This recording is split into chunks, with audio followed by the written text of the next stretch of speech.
Y entonces estaba con el rurú de a ver si lo escribo, hasta que yo te escuchaba ya en el podcast y cuando salió uno de estos retos en el 2021 de triunfa con tu libro o escribe un bestseller en 60 días, creo que era, dije, venga, va, me voy a obligar. Yo además hice una cosa, es que dije, me voy a obligar porque si pago el curso, así me obligo. Yo ese tipo de cosas, porque las cosas gratis es como uno está ahí el vídeo por aquí, tal, tal, te apuntas o muy baratas. Te compras el típico curso de doméstica y que te ha costado $10 y nada, y ahí se queda. No digo, no, me voy a apuntar y así me obligo. Y a mí este tipo de cosas por lo menos me funciona. Y nada, me apunté en el 2021 y fui muy fiel a todas las cosas que nos contabas en el curso. Pues claro, empecé con uno, pero ya he publicado 4 libros de guión, le pillé mono a esto. Así descubrí la autopublicación, ¿no? Gracias al reto. Y claro, para mí dije, esto es lo mío, esto es la maravilla pura y dura. Pero luego ya lo subes y a los 2, 3 días ya está ahí. Y cualquier persona en el mundo entero lo puede comprar. Eso es alucinante. Pero sí, sí, Pulp Fiction, yo creo que todos cuando vimos por primera vez Pulp Fiction fue como de wow, porque, sobre todo porque una de las cosas más difíciles es ahora sorprender. Hemos visto todos tantas películas, tantas series, que ya empiezas a verle, ahora sí, ahora pasa esto, ahora pasa lo otro, cuesta sorprender. Y sin embargo, ahí estabas viendo Pulp Fiction, ¿y ahora qué va a pasar? Y luego llega la mitad de la peli y se cargan al protagonista, se cargan al protagonista y dices, ¿pero qué va a pasar para ti ahora? Y luego te vuelve el protagonista en el flashback. O sea, estaba siempre caminando por un sitio que no sabías a dónde te iba a llevar. Y eso para mí es un valor muy alto, ¿no? En un guión, ¿no? El que haya esa sorpresa y no saber muy bien hacia dónde te va, ¿no? El narrador sospechoso, este me gusta. Este es ese, obviamente también el literario, ¿no? Cuando tú pones a un narrador, pero hay algo en él de lo que te está contando que te hace dudar. ¿No? No sé si recordáis la película Sospechosos Habituales, ¿no? Que tú hay algo ahí y luego de repente metes el plot twist final que dices, ¡wow! O, por ejemplo, la novela del Club de la Lucha, que luego hicieron también la película, ¿no? Y eso suele tener un plot twist final, un giro final que es como que ¡wow! Te cambia todo el sentido de todo, ¿no? O Repíteme, sea, ¿hace cuánto tiempo tienes el podcast, David? desde el 2017. Empecé en julio del 2017 también. ¿Y llevas? Empecé y al principio hacía 2 a la semana y ya desde el año pasado hago uno a la semana. Voy Mm, por el 687. mm. O sea que Dime, David, ¿qué diferencia hay entre escribir un guión y escribir un libro? Porque tú has hecho las dos cosas. Bueno, has escrito muchísimos guiones y hasta ahora has escrito 4 libros. Dime qué diferencia hay. claro. Bueno, la primera habría que diferenciar ficción de no ficción, porque una cosa es escribir un libro de Vale, ficción, porque claro, en un guión estamos hablando de guiones de películas de ficción, que se sí. asemejaría más a una novela de ficción. Vale, pues vamos a empezar por la ficción, que ya sé que Claro. no es- A nivel ficción, tú tienes que entender que son medios distintos. Y como son medios distintos, o sea, el mero hecho, leer un libro, está uno solo en su casa, empieza a leerlo para cuando quiera, lee un poquito, lee otro poquito, tal, y te puedes leer una novela en cuatro horas. Y sin embargo, una película, uno se sienta hora y media o 2 horas para ver, o una serie media hora, y ya está, y te lo tragas según te lo dan, ¿no? Entonces, bueno, eso es un medio distinto. Eso implica que hay cierto tipo de cosas que sean distintas. El guión, tenemos que entender que un guión, o sea, un libro va directamente a la persona que lo va a consumir. El libro, tú lo escribes y luego alguien lo pilla y lo lee. Ya está, no hay intermediarios. Sin embargo, un guión es una herramienta para hacer una película. El guión es una herramienta en la cual tú tienes que contar la historia para que luego otros compañeros y compañeras interpreten eso para hacer la película. Los actores lo que tienen que decir, el iluminador lo que la iluminación, el otro tal. Con lo cual, tienes que conocer cómo se escriben las cosas para poder que luego la interpreten los compañeros de guión, que es una de las cosas por las que yo hablo del el formato de guión, ¿no? Me imagino que si habéis visto algún guión o tal, ves que tiene ciertas cosas, que yo justo escribí un libro, te contaba Ana, sobre formato de guión, en el que explico cómo tiene que escribir para que alguien del oficio lo mire y vea el encabezado de la escena, cómo se escribe, luego la descripción de la escena, lo que ves, y luego los diálogos, lo que se oye. O sea, existe una forma de hacerlo que cuando aprendes a escribir guiones, pues tienes que aprender, que es como, pues yo qué sé, como el que va a aprender a conducir un coche, pues tienes que aprender que hay ciertas normas, que se maneja así y tal. Luego ya te olvidas, porque luego ya cuando ya escribes varios guiones, no estás pensando en el formato porque lo haces de forma automática. Pero claro, al principio tenemos que aprender los códigos, ¿no? O sea, tienes que aprender cómo funciona el formato. Luego, por ejemplo, ya dentro de lo que es la escritura, eh, la escritura audiovisual es más condensada que una novela. O sea, tú en una novela puedes decir, ay, no sé qué, se comió la magdalena y te tiras 3 páginas hablando del... ¿no?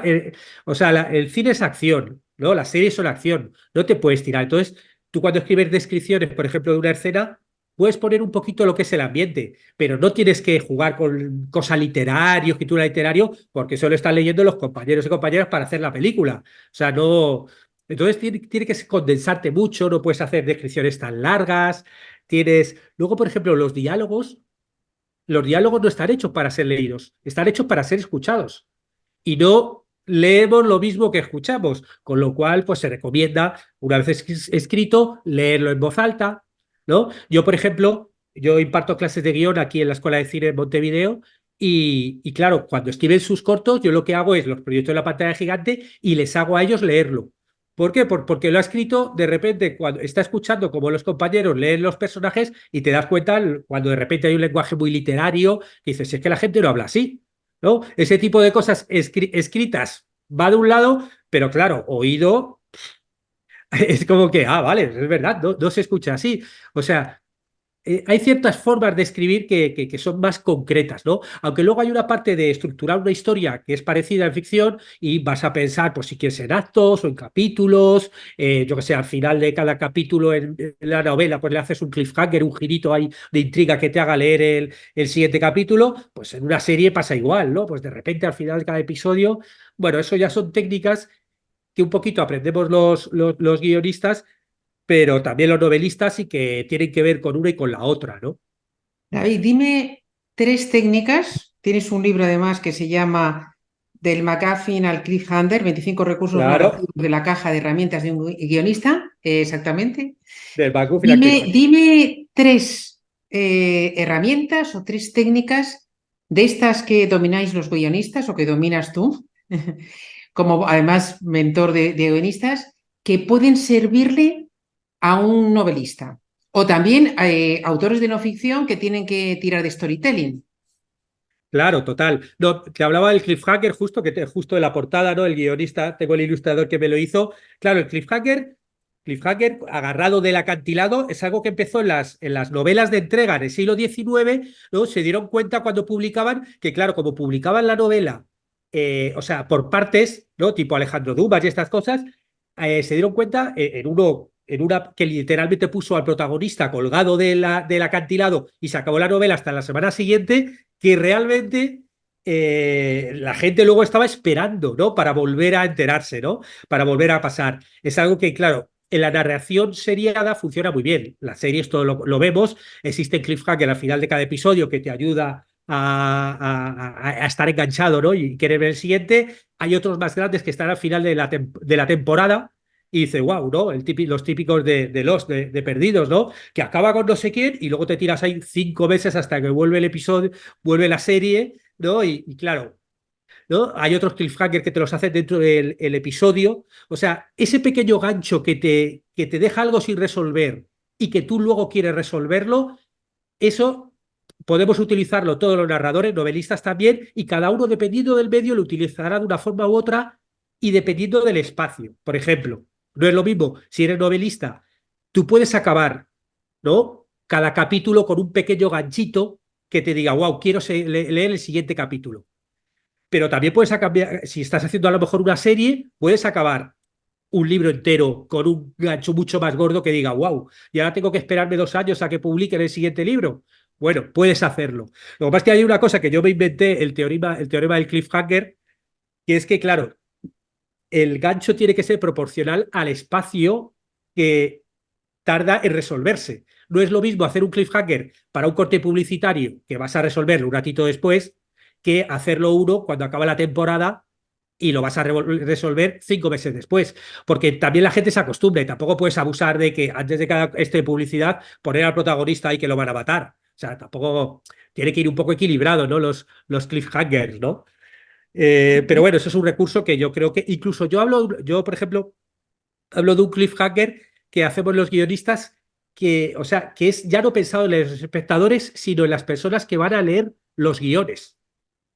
Que es que, claro, porque nuestro primer cliente, el de un guionista, es que yo escrito un guion en mi casa, es que luego se lo lea directores, productores, gente si pido subvenciones y se lean el guion entero. Con lo cual tú tienes que enganchar al que lo lee, no solamente al de la película, sino al que lo lee, ¿no? Entonces, yo les aconsejo, como que les digo que es muy importante, las 10 primeras páginas, pues como que al final de la primera página, hacer un pequeño ganchito que es algo, por ejemplo, que hacen los autores de cómic, ¿no? Como tienen 2 páginas, pues al final de la página impar te hacen en la última viñeta un poquito ganchito para que pase a la siguiente página. Qué bonito. Claro, lo que decía antes, si es, no puedes hacer al final de cada página tirarle ahí, ¿no? La pistola de JR. Yo recuerdo el primer cliffhanger que vi en la historia, cuando la serie de JR en Dallas, que le dispararon a JR y estuvimos muchos meses. ¿Quién habrá disparado a JR? Yo se lo recuerdo de pequeño. Y es verdad, o sea, era como, wow, ¿no? Ahora ya estamos súper acostumbrados por las series. O sea, ya es algo que, bueno, estamos muy acostumbrados, pero eso es útil, es útil. Más ese recurso. A ver, más recursos, por ejemplo, a ver que A ver si tenga. nos dices un par de ellos más. Sí, algunos, bueno, hay algunos que son literarios, o sea, que tienen que ver con, yo que sé, hay algunos, por ejemplo, yo que sé, como las cajas chinas, ¿no? Contar una historia de otras más pequeñitas, ¿no? Tipo la Matrioshka, que pues, se cuenta desde Serenzá de hace 1000 años, ¿no? Luego, por ejemplo, el narrador sospechoso, este me gusta. El narrador A ver, cuéntanos qué sospechoso es. este es ese, obviamente también el literario, ¿no? Cuando tú pones a un narrador, pero hay algo en él de lo que te está contando que te hace dudar, ¿no? No sé si recordáis la película Sospechosos Habituales, ¿no? Que tú hay algo ahí y luego de repente metes el plot twist final que dices, ¡wow! O, por ejemplo, la novela del Club de la Lucha, que luego hicieron también la película, ¿no? Y eso suele tener un plot twist final, un giro final que es como que ¡wow! Te cambia todo el sentido de todo, ¿no? Pero a lo largo de todo lo que te van contando, hay algo ahí que te hace dudar. Hay veces porque miente, el narrador sospechoso es alguien que quiere mentir directamente, como sospechosos habituales, pero hay veces que es porque la persona no está, no está bien, tipo físicamente, o es alguien borracho, o que tiene amnesia, y entonces cuenta cosas que te hacen dudar, y luego al final te das cuenta que wow, ¿no? Que era sospechoso, ¿no? Qué Luego hay bonito. un recurso, por ejemplo, que justo vi el otro día, no lo había visto la película, el Rashomon, la novela, bueno, una película de Kurosawa que se basó en varios cuentos y que es como es contar la misma historia con distintos puntos de vista. En Rashomon, Ujú. la película, hay un hecho que pasa de una violación y de repente, como te lo cuentan en 4 puntos de vista, escuchas uno, luego otro, incluso el punto de vista del muerto, ¿no? Y claro, es un poco la idea de como que hay veces que es difícil, es imposible saber la verdad, porque no hay una única verdad, porque yo qué sé, yo lo vivo esto de una Como forma y la para vida mí esta es la misma. verdad, Sí. y luego el otro lo vive de otra forma y tiene otra verdad. Y yo no le puedo decir que esa persona no lleva, o sea, que mi verdad es la buena. Para mí sí, porque yo lo he vivido así, pero. Y entonces ese tipo de historias a mí también me gusta mucho cuando las leo en literatura o las leo en cine, ¿no? Que hicieron también una serie que se llamaba El Affair, que era así, una serie de Israel, que eran episodios de media hora donde durante 15 minutos te contaban el punto de vista de un tipo y luego a los 15 minutos oías el punto de vista del otro personaje, ¿no? Era, bueno, un hombre que se iba a la playa, a vacaciones, con la mujer, con los hijos, y de repente se liaba con una camarera, ¿no? Y entonces, claro, tú empiezas a ver la historia, 15 minutos, y parece que es como pues eso, la camarera tal, y luego empiezas a ver el punto de vista de ella, wow, te cambia todo. Y luego en todos los episodios estaba hecho con esa estructura. 15 primeros minutos, punto de vista de él, 15 primeros minutos, punto de vista de ella. Y es súper interesante. A mí lo de los Ah, puntos de vista, porque a mí una de las frases favoritas, ¿no? que dijo alguien por ahí que me gusta muchísimo, que es que no vemos el mundo como es, sino como somos. qué bonito, sí. Bueno, qué bonito, qué cierto, vamos, qué Y cierto. es que es así. Es que es Absolutamente. así. Yo cuando veo, por ejemplo, a veces comentarios en internet de la gente, digo, de los típicos redes sociales o periódicos o tal, y critican esta supervivencia, digo, o sea, no están hablando del artículo o del hecho en cuestión. De lo que están hablando es de ellos mismos. No, hablan de la gente, de cómo lo ve y cómo critica y cómo hace sus cosas, ¿no? Sí, Y bueno, es así. es así, es así. Eh, Bueno, David, que estás hablando y la gente dirá, bueno, este chico que sabe tanto de guiones y de tal, ¿quién es? Vamos a presentarte. Que eres David Esteban Cubero, licenciado en Ciencias de la Información, eres guionista de éxitos de películas como Explota, Explota y programas televisivos como Caiga quien caiga, quien no conoce ese programa, Saturday Night Live o El Gran Juego de la Oca. Guionista en Globomedia, que es una productora súper conocida de televisión. Te has convertido en una de las referencias en habla hispana de la formación en guión, gracias al podcast Guiones y Guionistas, que comentamos al inicio, con más de 650 programas y más de 1 millón de escuchas. Y la plataforma cursosdeguion.com, que es una academia online para cientos de aspirantes a guionistas profesionales. Cuéntanos, David, cómo escribiste tu primer libro, que se llama Ser guionista, cómo ganarte la vida escribiendo libros. ¿Sueñas con ser el próximo bestseller? Desde Triunfa con tu libro transformamos tus palabras en éxito de ventas. ¿Estás listo para escribir tu libro? Nosotros te guiamos paso a paso. Y cuando tu manuscrito esté listo para conquistar el mundo, ¡boom! Editatulibro.net entra en juego. Con el mejor equipo de profesionales editoriales, tu obra brillará como nunca. Correctores, maquetadores, portadistas, editores y publicistas a tu disposición. No dejes que tu libro sea uno más en la estantería. Hazlo resplandecer. Con Triunfa con tu libro y editatulibro.net, tú eres el próximo autor revelación.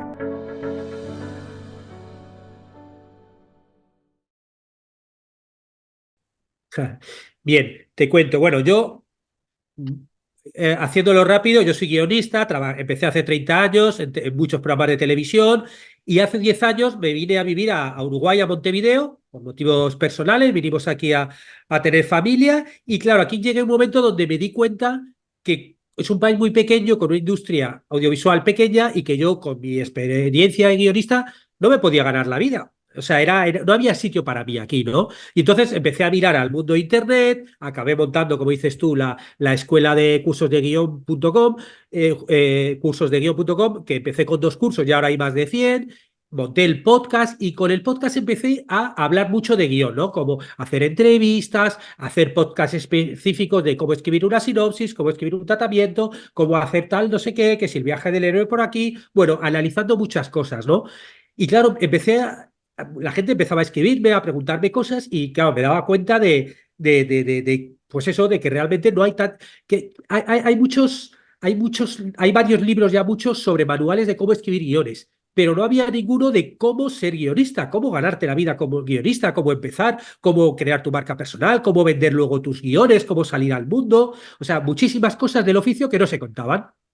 Y entonces yo tenía esa necesidad de decir, bueno, ya hablo de ello en el podcast, pero esto tengo que escribir un libro y tengo que escribirlo en papel. O sea, un libro y contarlo, porque claro, a escribir el libro te obliga a condensarlo todo, darle un hilo, porque los podcasts, bueno, puedes ir hablando un poquito de cada cosa, pero el libro tal, ¿no? Y entonces estaba con el rurú de a ver si lo escribo, hasta que yo te escuchaba ya en el podcast y cuando salió uno de estos retos en el 2021 de Triunfa con tu libro o escribir un bestseller en 60 días, creo que era, dije, venga, va, me voy a obligar. Yo además hice una cosa, es que dije, me voy a obligar porque si pago el curso, así me obligo.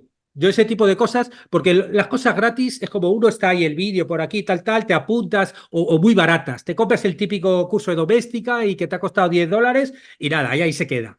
No digo, no, me voy a apuntar y así me obligo. Y a mí este tipo de cosas por lo menos me funciona. Y nada, me apunté en el 2021 y fui muy fiel a todas las cosas que nos contabas en el curso, tanto a la hora de preparar la parte previa para escribir el guión, o sea, el libro, y luego la parte de 30 días de escribir todos los días, y todos los días conseguí, escribí. Reutilicé parte del contenido que ya había sacado en el podcast, porque yo ya había hablado de muchas cosas, con lo cual reutilicé, cambié, reescribí, puse, quité, añadí, bueno, reconducí todo para que tuviera cierta unidad y conseguí hacerlo.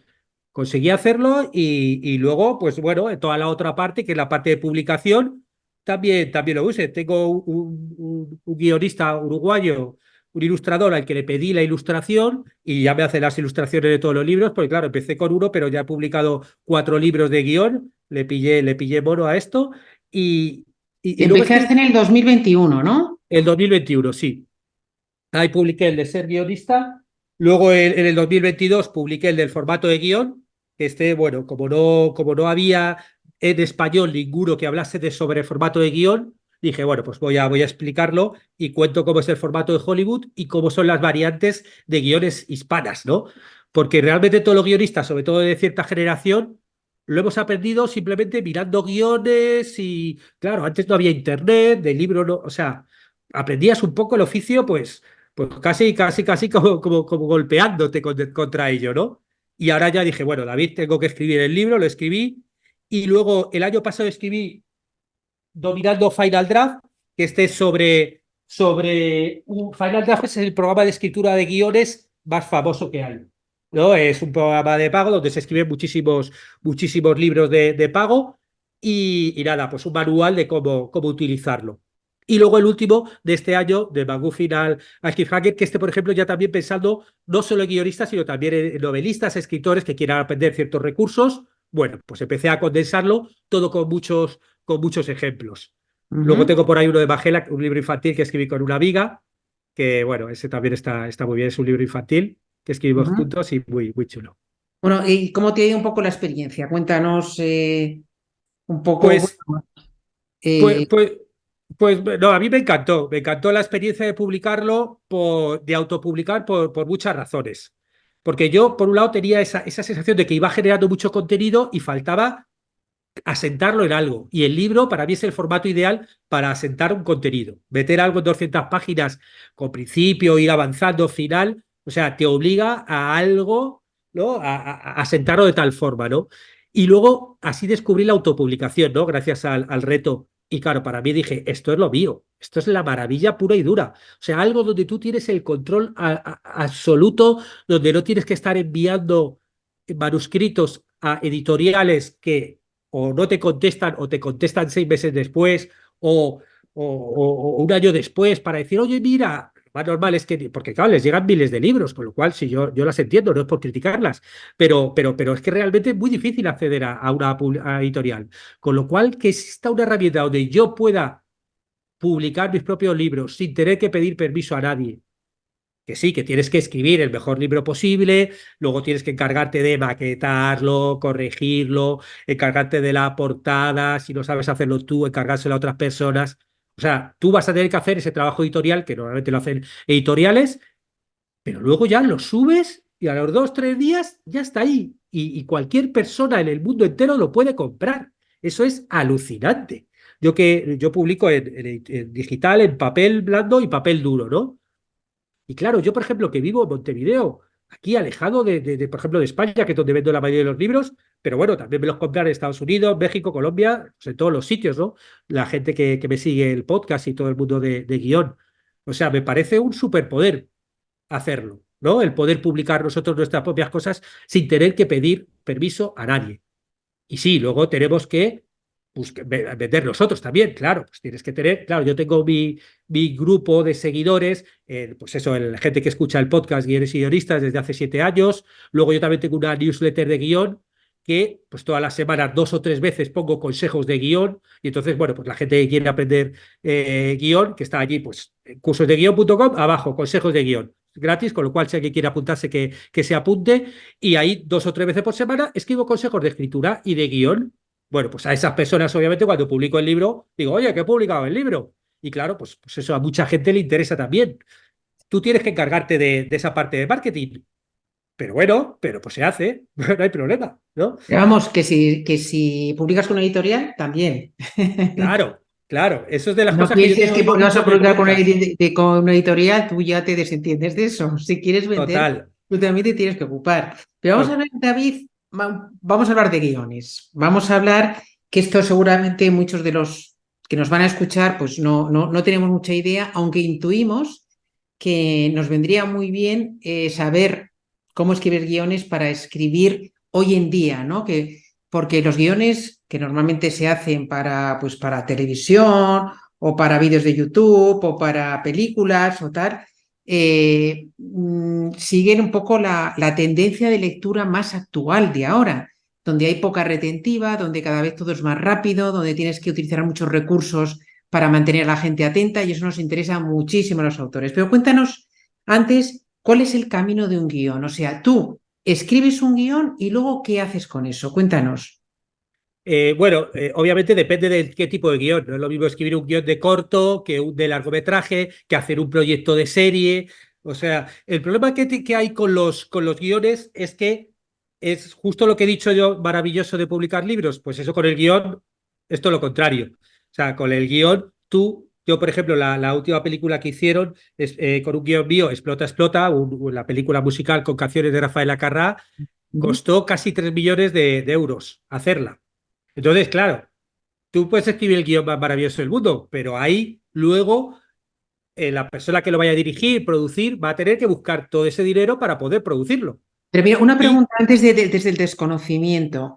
¿Qué es más habitual? ¿Que el director quiera hacer una película que tiene en la cabeza y busca un guionista? ¿O que el guionista, los guionistas se ponen en contacto con productoras para ofrecer sus guiones? ¿Qué es más habitual? bueno, en general, la figura del guionista-director funciona mucho, ¿no? Yo quiero contar la historia, aprendo a escribir, ¿no? Y porque quiero dirigir mis propias cosas, ¿no? Yo, por ejemplo, aquí en Uruguay, pues casi no hay guionista profesional por eso, porque todo el mundo que estudia cine aprende a escribir sus cosas y quiere dirigirlo, con lo cual esa figura existe mucho y ellos mismos pues escriben sus historias y ellos mismos pues buscan las productoras y ya se venden como el paquete de mi historia, yo quiero dirigirlo. Eso luego, pues a veces se encuentran con productores que les dicen, bueno, me gusta la historia, pero si tú nunca has hecho una película, no me fío de ti estos 3 millones, por ejemplo, para que tú lo hagas. Con lo cual voy a buscar otro director que sí que haya hecho películas y tenga experiencia, y hay veces que hay guionistas, directores que les cuesta ese camino, ¿no? O sea, bueno, ese es un camino. Pero el camino más difícil es el camino del guionista solo, pues tipo, yo en mi casa escribo mi guioncito y ahora, ¿qué hago con él? ¿No? Claro, De una película o de una serie. Es un camino muy difícil, ¿no? ¿cómo se ve eso? Claro, hay distintos caminos. Existen desde el camino de presentarte a concursos y, bueno, si te presentas a concursos y eres ganador muchas veces, o a laboratorios de guión que luego te ponen en contacto con productoras o hacen pitching con productoras, eso te acerca un poco a la industria, ¿no? Eso ya va por un lado. Existe luego también el camino de tú directamente contactar con productoras. Pero claro, aquí, si tú tienes un proyecto, bueno, lo primero que tienes que hacer, obviamente, es tener el mejor proyecto posible. Porque esto es como francotirador. Si tú consigues que de repente un productor o un director, alguien se lea tu historia, tú tienes que garantizarte que sea el mejor guión posible. Y eso nunca es la primera versión.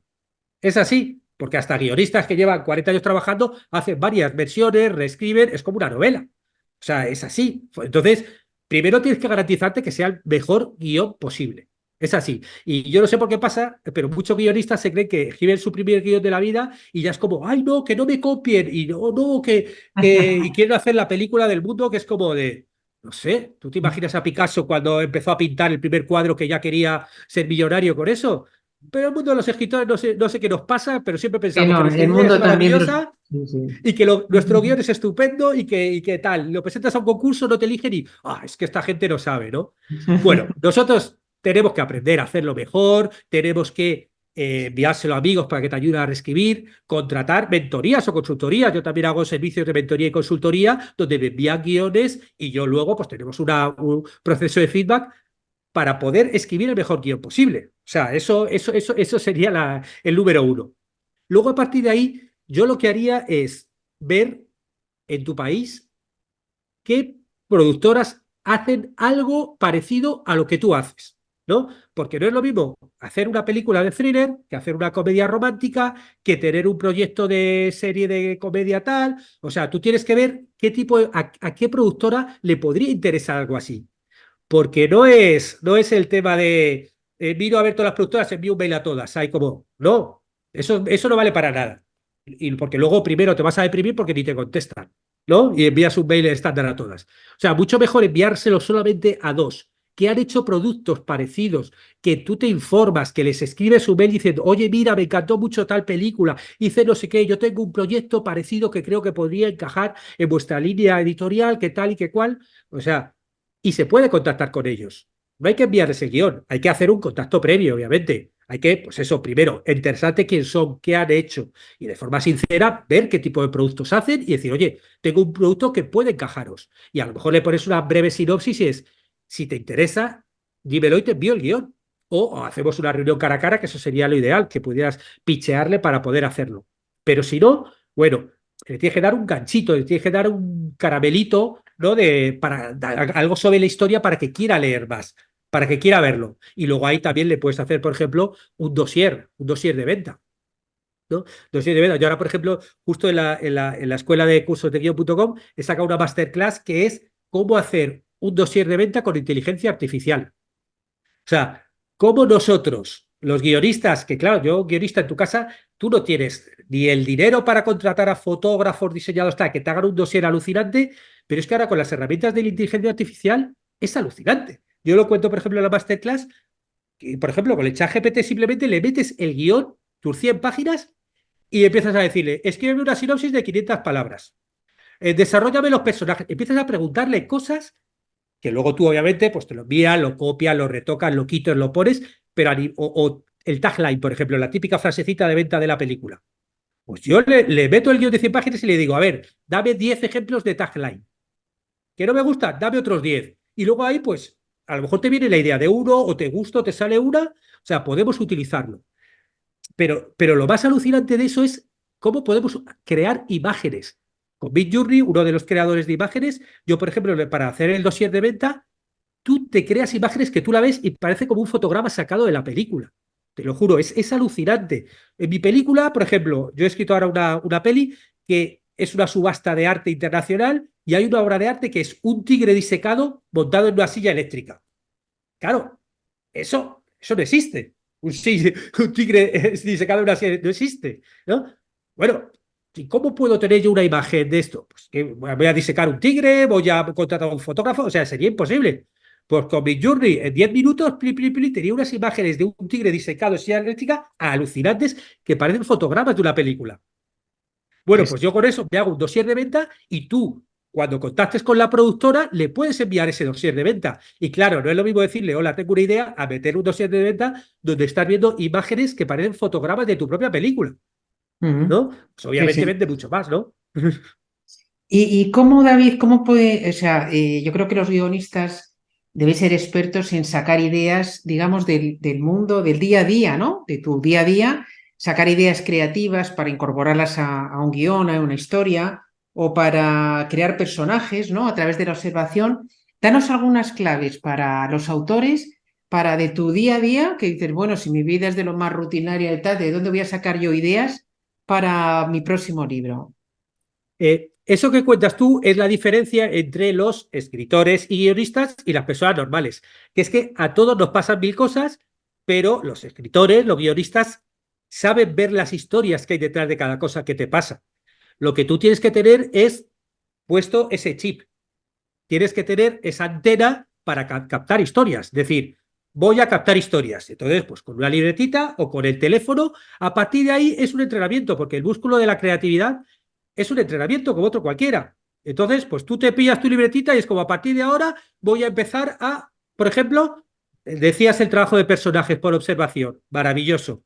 Voy a empezar a estar más atento.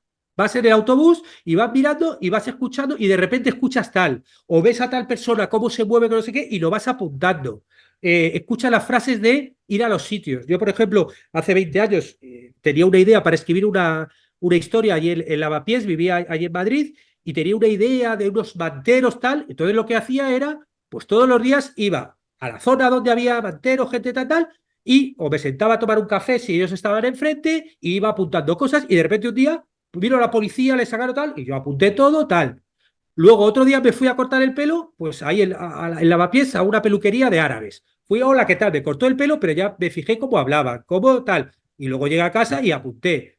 O sea, es simplemente ponerte el chip de captador de historias, de personajes, de frases, cómo hablan. O sea, Y es así, es algo, pero claro, lo primero que tienes que ser es el consciente. ¿Y Ser eso consciente es tú decir, te pones en modo observación o ya tú por deformación profesional siempre estás en ese modo observación ya? claro, o sea, cuando estás ya trabajando una historia en concreto, te pones como vas en modo observación con Sí, esa historia claro, y todo lo relativo. Esto claro, es claro, claro. como lo típico cuando te compras un coche rojo y empiezas a ver coches rojos por todos lados, o te quedas embarazada y empiezas a ver mujeres embarazadas por todos lados, ¿no? O Claro, claro, sea, claro. obviamente cuando tú ya estás con una historia, parece como que te viene la información en redes sociales, pero claro, luego te pones a seguir a gente en redes sociales, por ejemplo, de esa historia, ¿no? Y te empiezan a venir más historias sobre eso, como que vas atrayendo, ¿no? Vale. Pero luego hay otra parte que es entrenamiento. Alguien te cuenta una historia y, o sea, hay ciertas características ciertas habilidades que tienes que desarrollar. Por ejemplo, Ujú. tienes que ser una persona curiosa. Tienes que ser una persona curiosa. Tienes que aprender a escuchar. Si estás cerca de alguien, ya sea la persona que sea, ¿no? O sea, no ser tú el centro de la reunión y ponerte a hablar, porque tu historia ya la sabes. Al revés. Viene alguien aquí que es frutero. Yo, por ejemplo, todas las semanas voy a hacer aquí la compra y me gusta ir a una feria con el carrito y voy y hablo con el frutero y le pregunto tal, pero de repente el otro día estaba con el frutero, hay uno que le compra también siempre y le digo no sé qué, dice, ¿por qué el oficio de este? Y digo, ¿qué oficio tienes? Me dice, militar, jubilado. Dije, bueno, militar. Me puse a hablar con él y claro, o sea, he conocido un militar jubilado aquí uruguayo y empecé a charlar un rato y empiezas a sonsacarle. No sé para qué. Pero tienes que ser una persona curiosa. O sea, eso tiene que ser así. Y tienes que aprender a escuchar a los demás. Hablar menos y escuchar más. Ujú. Porque es la forma de que las cosas se integren, ¿no? Y de escuchar otro mundo y otras personas, ¿no? Estabas hablando que, bueno, hay muchos tipos de guión, ¿no? Para televisión, series, películas, documentales, vídeos en YouTube, etcétera. Probablemente la mayoría no conozcamos bien, o sea, te puedes imaginar lo que es el guión para una película, para una serie, pero cuéntanos para televisión, o sea, se guioniza todo en un magazine, por ejemplo, un magazine de tarde o de mañana de estos. ¿Está todo guionizado? Cuéntanos cómo es eso. Sí, sí, sí. No, esa pregunta que me haces es muy gracioso porque yo en el año 2000 trabajé en los primeros Supervivientes, que es cuando empezaban los reality shows. Cuéntanos, que ahora es Y un entonces, programa que está claro, cuando muy... yo trabajaba allí y volvía y decía, primero Supervivientes, Isla de Famosos y todas estas, ¿no? Y entonces la gente decía, soy guionista. Pero es guionista, o sea, que está guionizado, ¿no? La gente como que quería saber. Y te Claro. cuento, por ejemplo, para que te hagas una idea, en un reality show tipo Supervivientes como el que hacíamos nosotros, la Isla de los Famosos. Éramos distintos tipos de guionistas. Yo, por ejemplo, era guionista de pruebas, de juegos, que es el que piensa las pruebas que tiene que hacer. Luego lo montas junto con el equipo de producción, las ensayas y luego tienes que escribir el texto del presentador o la presentadora de hola, bienvenidos a tal, hoy van a tener que hacer esto, hacer lo otro, ta, ta, ta, ta. Eso era un guionista de pruebas, ¿no? Y eso obviamente hay que escribirlo. Luego hay otros guionistas que son los guionistas de las galas. Los guionistas de las galas de los programas tienen que escribir lo que van a decir los presentadores y las preguntas. Tú no escribes las respuestas las va a decir cada uno por lo que quiera. Claro, tú si ya sabes, porque les has preguntado antes, ya sabes lo que te pueden contestar. Pero bueno, hay veces que te pueden contestar otra cosa. En cualquier caso, en un magazine, lo que tú escribes son las preguntas, en el debate, los temas de conversación, ¿no? Para que luego pase lo que tenga que pasar. Y luego había otro guionista que eran los guionistas de lo que se llama el reality, que es que, claro, ahí en el mundo del reality la forma con la que trabajamos es un poco como un científico en un laboratorio, que le vas haciendo cositas a las ratas para que les pasen cosas. Pues aquí tú tienes que estar provocando para que a los concursantes, la gente que vive allí, les pase cosas. Ya está. Por ejemplo, te digo, un clásico. Como allí estaban, donde estábamos nosotros, pues estaba que comían muy poco, lo que tal, pues adelgazaban a lo mejor 15 kilos. Entonces, claro, tú, mientras lo estás grabando, ellos no tienen ningún espejo, incluso dentro de lo que es el formato original, te dicen que los que van a trabajar no lleven ni gafas de sol para que no se vean reflejados. ¿Qué pasa? Que si tú llevas mes y medio sin verte al espejo y has adelgazado 15 kilos y de repente un día estás caminando por la playa y aparece un espejo gigante, o sea, tú ya sabes que algo va a pasar. Claro, era alucinante ver cómo se miraban, te había salido pelo en la cara, habías adelgazado, las raíces se te había teñido ido el tinte. O sea, yo que sé, cosas que te pasan en un mes y medio. Claro, tú hay como lo que digo, como el científico, tienes que pensar situaciones para que a ellos les pasen cosas, tengan conflictos, ¿no? Esa parte de pensar es también de guión. Ah, Y luego vale. hay otra parte, Ujú. y luego hay otra parte de guión que es el que va a contar las historias que les pasan. ¿No? Que es como el guionista de reality, que es que, claro, durante todo el día les están grabando y ahora este se pelea con uno, este, lo otro, tal, tal. Luego se ve qué es lo que ha pasado y se dice de todo esto que ha pasado, que es muchísimo, vamos a contar esta trama. Este que está enamorado de esta chica y está tal. Esta otra trama, de este que tiene mucho hambre y le roba la comida al otro. Y entonces, bueno, pues entre todas las tramas posibles que podrían pasar, para el programa de esta semana vamos a contar estas 3 tramas. Y eso luego hay que ordenar el vídeo, hacerles preguntas a ellos para que a partir de su respuesta te ayuden a contarlo. Dependiendo del formato, a lo mejor hay un narrador o un presentador. Bueno, todo eso también hay que ordenar esa historia. Y eso también lo hace un guionista. Qué bueno, qué curioso. O sea, que está bastante guionizado, pero no absolutamente todo. Pero, y en un magazine donde hay periodistas que uno pregunta, otro responde y tal, ahí están guionizadas las preguntas, pero no las respuestas, o también las respuestas. Esto luego es como todo, es como el reality show. Hay como distintos grados de intervención. Es como un documental. O sea, el reality show está desde la intervención cero, me pongo ahí unas camaritas y desde ahí lo grabo todo, hasta otros que intervienen mucho más. Hace poco, por ejemplo, salieron en una entrevista donde contaban que en Crónicas Marcianas estaba todo súper guionizado. Y el propio Sardá le decía, tú peleate con el otro y métete no sé quién. Y hablaba con el otro y decía, cuando se peleen tal, tú salta por tal. Y luego pasaba, se peleaban y Sardá, vale, vale, qué fuerte y tal. Y él mismo ya sabía lo que iba a decir. O sea, obviamente, cuando tú vas a hacer un magazine, pues, ¿de qué tema vamos a hablar hoy? Venga, vamos a hablar de este tema. Pues bueno, ¿quién va a defender este tipo de posturas? Esta y otra. O quién bueno, pues otros van a defender otras posturas. Y luego ya saben que tiene que provocarse conflictos, pues para que haya como más interés y todo el mundo, dependiendo también del magazine, no es lo mismo el horario, no es lo mismo una cadena que otra.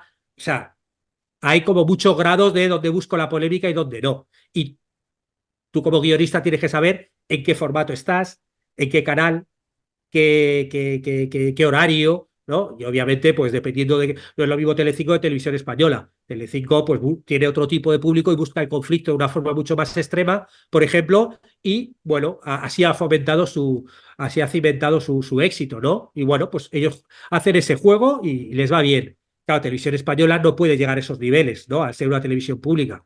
Bueno, pues obviamente va a ser, tú como guionista tienes que saber muy bien dónde estás y conocer muy bien el formato que estés haciendo, ¿no? ¿Y cuánto cobra un periodista? Uy, un periodista, un guionista. Guau, yo el tema es que llevo ya más de 10 años viviendo en Uruguay. O sea, yo te hablo, y el tema es que se ha estabilizado todo tanto, un bajón, que hay guionistas, me cuentan, que cobran ahora menos que hace 20 años o que hace 15 años.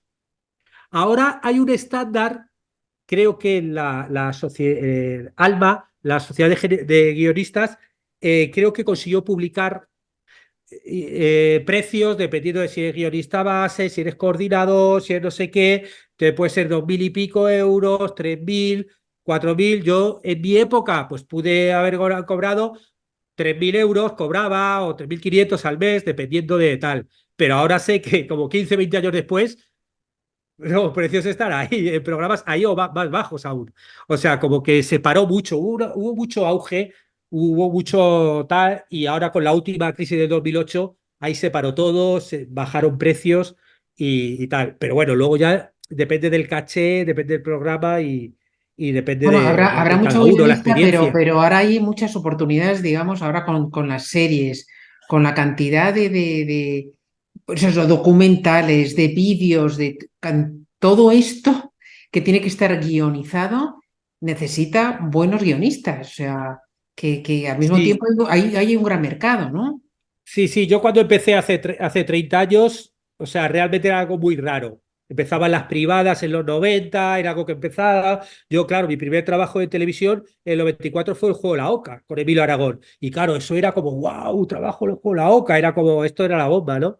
Ahora ya hay muchas escuelas de cine, hay escuelas de guión. Yo estuve 10 años de profesor en la Universidad Carlos III y daba, pues, en formato televisivo, ¿no? Y claro, es algo que ya se empezó a hablar y ya la gente se ha profesionalizado mucho más. Hay más oferta, pero también hay muchos más guionistas que quieren trabajar de guionista.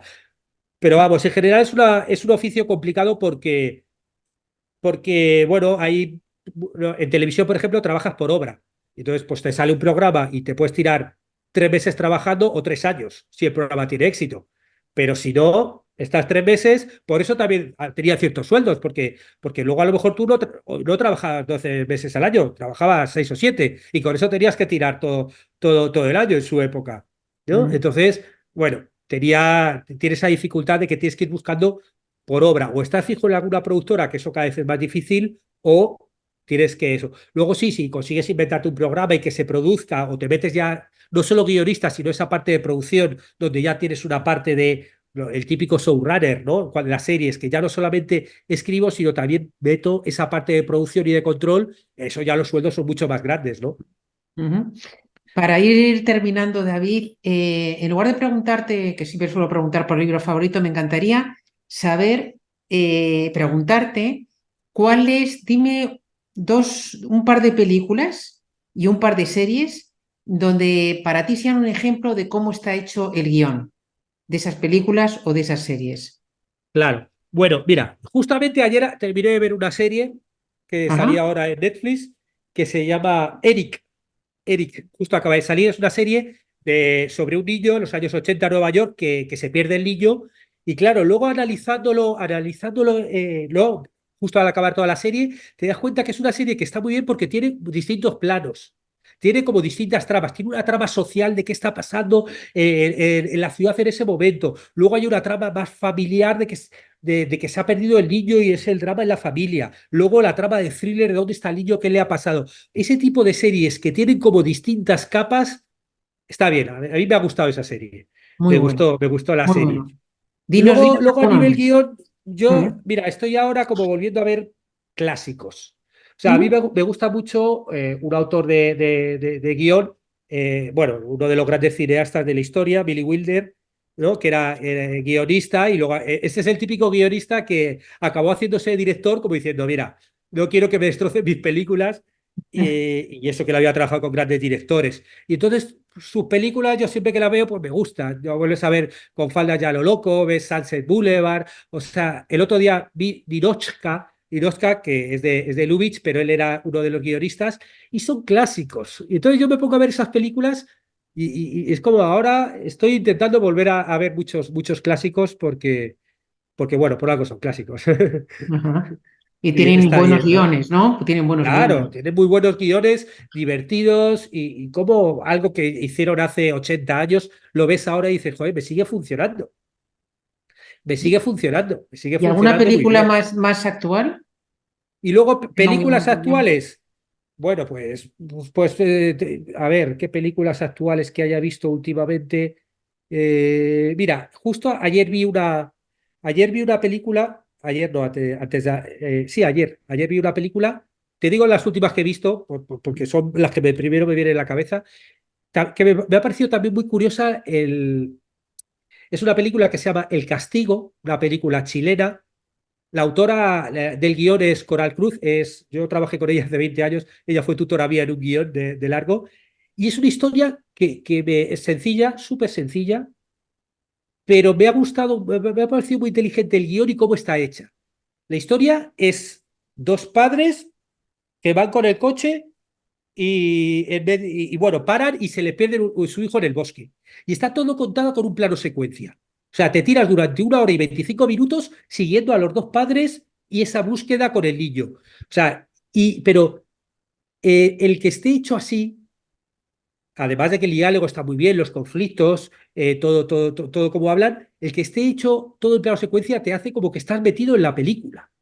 Estás metido viendo como estás sintiendo a esos dos padres que han perdido un hijo, porque como no hay ningún corte de plano, es todo plano secuencia, es alucinante, ¿no? Entonces dices, qué inteligente y luego barato de hacer, porque bueno, sí, obviamente con los dos actores protagonistas han tenido que ensayar muchísimo, son dos actores buenísimos chilenos, y luego hicieron 7 tomas de que luego me puse a leer, obviamente cada una en un día distinto, pero claro, luego llegas y en un día 1 hora y 25, ya está la toma, ya está hecha, ¿no?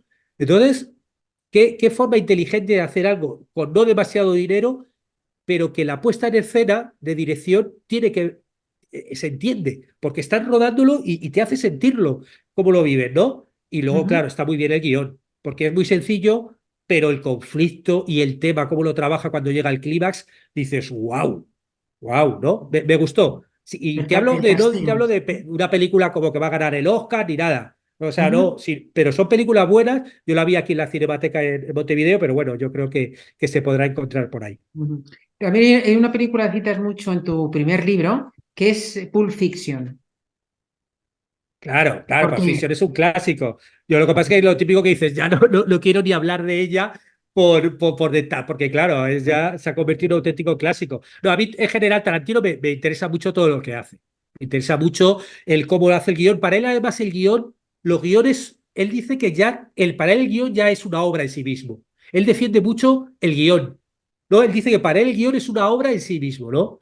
Y el cómo ahí pudo encontrar ese mundo, se atrevió a de repente jugar cronológicamente con las historias. Él además hace como mucho estructuras episódicas tipo capítulos como un novelista, ¿no? Pensando en capítulos, no tanto en actos, ¿no? Que sí actos con puntos de giro, sino más en capítulos. Él cómo ha encontrado ese sello, con esos diálogos, con esos personajes, esa forma de tratar la violencia, ¿no?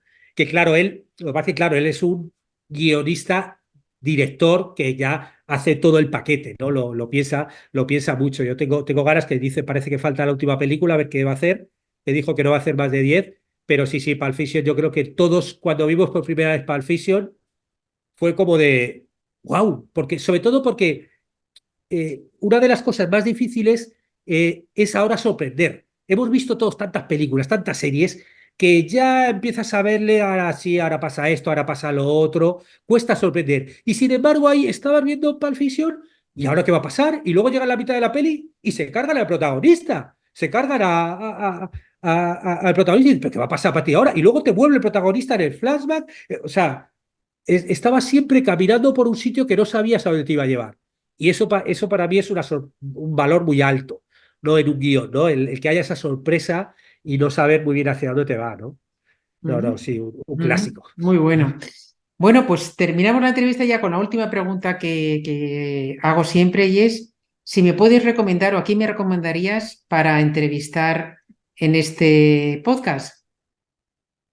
Pues mira, no, yo creo que no lo has entrevistado porque yo te oigo, te voy a entrevistar a una persona que es guionista y que es autor de libros, que se llama Daniel Tubau, Dari Tubau. Dari Tubau yo le conocí, fíjate, en el juego de la Oca, hace ya 30 años, y él es profesor de guión, él escribe cosas de filosofía, escribe de todo, porque tiene varios libros de guión, yo tengo aquí varios libros de guión suyo, y nada, tiene un discurso estupendo y es maravilloso, Dani, con lo cual vas a poder hablar y además de libros, porque él ha publicado por editorial muchas veces, se ha autopublicado también alguno, ha hecho guiones, o sea que él tiene mucho que decir. Perfecto. Perfecto. David, pues muchísimas gracias por estar en Triunfa con tu libro y por contarnos, abrirnos un poquito el mundillo del guionista que no conocemos tan bien y también por muchas pautas que nos has dado que son muy interesantes para aplicar a los que escribimos cualquier cosa, novela, no ficción o simplemente tenemos que hacer copy. Así que mil gracias por haber estado aquí, David. Pues nada, muchas gracias a ti, nada, y un saludo a todos los que lo escuchan.